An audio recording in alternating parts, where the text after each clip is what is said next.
ఒక్క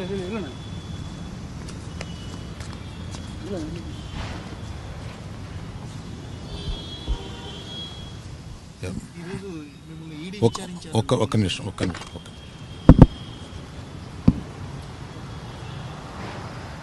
ఈరోజు కాదు, నిన్న నేను 2017లో ఒక ప్రాపర్టీ కొన్నాను. ఆ ప్రాపర్టీ కొన్నప్పుడు అందులో ఒక మైనర్ వాటాదారుడి భాగం ఉంటే అది నేను కొన్న తర్వాత అతను ఈడీ ప్రాబ్లం ఏదో ఉంది, అతను బ్యాంక్ లోను తీసుకుని అది ఏదో కట్టలేదు, దాని మీద అతనికి ఈడీ ఎంక్వైరీ ఉంది. ఆ ఈడీ ఎంక్వైరీ అక్కడ బుక్స్ ఆఫ్ అకౌంట్స్లో నా పేరు ఉన్నప్పుడు నన్ను ఈడీ వచ్చి అడిగితే బాధ్యతగా నేను ఒక సిటిజన్గా చెప్పాలి కదా, లా అబైడింగ్ సిటిజన్గా నేను వెళ్ళి దానికి ఎక్స్ప్లెనేషన్ ఇచ్చాను.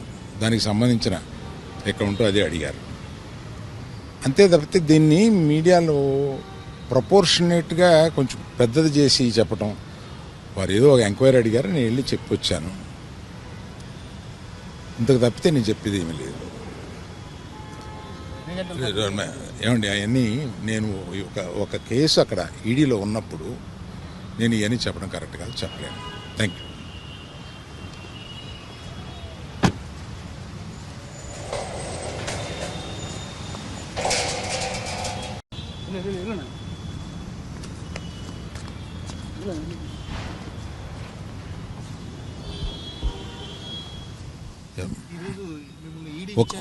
ఒక్క నిమిషం.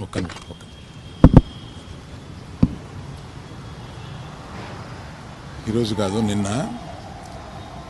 నేను 2017లో ఒక ప్రాపర్టీ కొన్నాను. ఆ ప్రాపర్టీ కొన్నప్పుడు అందులో ఒక మైనర్ వాటాదారుడి భాగం ఉంటే అది నేను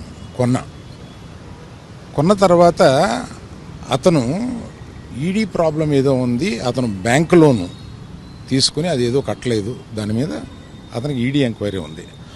ఆ ఈడీ ఎంక్వైరీ అక్కడ బుక్స్ ఆఫ్ అకౌంట్స్లో నా పేరు ఉన్నప్పుడు నన్ను ఈడీ వచ్చి అడిగితే బాధ్యతగా నేను ఒక సిటిజన్గా చెప్పాలి కదా, లా అబైడింగ్ సిటిజన్గా నేను వెళ్ళి దానికి ఎక్స్ప్లెనేషన్ ఇచ్చాను.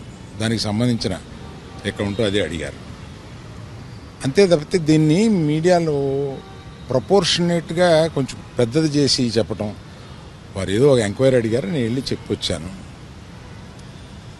ఇంతకు తప్పితే నేను చెప్పేది ఏమీ లేదు.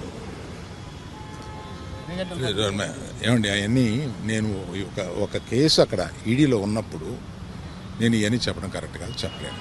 Thank you.